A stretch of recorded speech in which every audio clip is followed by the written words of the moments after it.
transfer in o paglilipat ng miyembro mula sa ibang church patungo sa iyong church. Mag-login sa iyong account. Sa homepage, i-click ang member sa kaliwang itaas na bahagi ng page. May lilitaw na drop-down box. I-click ang transfer. May panibagong page na lilitaw. I-click ang green tab na nagsasabing Start New Transfer sa kanang itaas na bahagi ng page. Isang transfer page din naman ang lilitaw pagkatapos. I-type ang name o code ng tao na nais lumipat patungo sa inyong simbahan. I-type ang kanyang birthday at i-type ang pangalan ng church kung saan siya manggagaling at i-click ang search. Kapag lumitaw na ang kanyang pangalan, kumpirmahin at i-verify na siya ang taong hinahanap na ito na lilipat mula sa ibang church patungo sa inyong simbahan.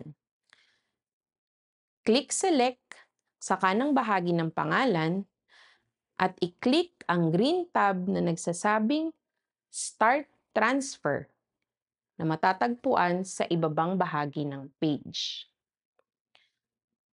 Ikaw ay makakatanggap ng isang email notification na nagsasabing ang proseso ng paglipat ay nagsimula na. Pagkatapos na ang iyong request ay naipadala na mula sa panggagalingang church, ang church na panggagalingan ay makakatanggap din ng notification na nagsasabi na mayroon silang miyembro na nais lumipat ng simbahan.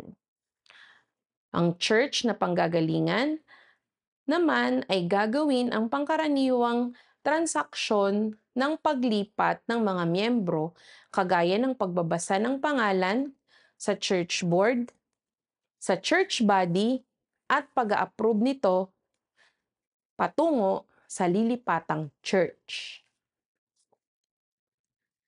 Kapag ang paglipat ay naaprubahan na, ang church na pagmumulan ay i-click ang Send o Granted button sa kanang bahagi ng pangalan ng taong lilipat. Kapag ang request ay sent o granted na, ang church na tatanggap o ang church na nag-request ng paglipat ay magpo-proceed na din sa pagbasa ng pangalan at pagpapa-approve sa church body at church board ng pangalan ng lilipat.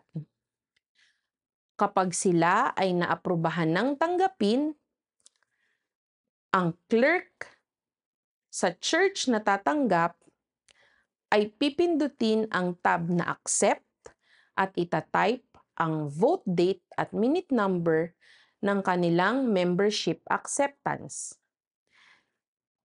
Kapag ang miyembro ay tinanggap na, ang kanilang pangalan ay malilipat na mula sa pinanggalingang church patungo sa lilipatang church. Magkita tayong muli sa susunod para sa iba pang videos patungkol sa ACMS. Muli, magandang araw sa inyong lahat!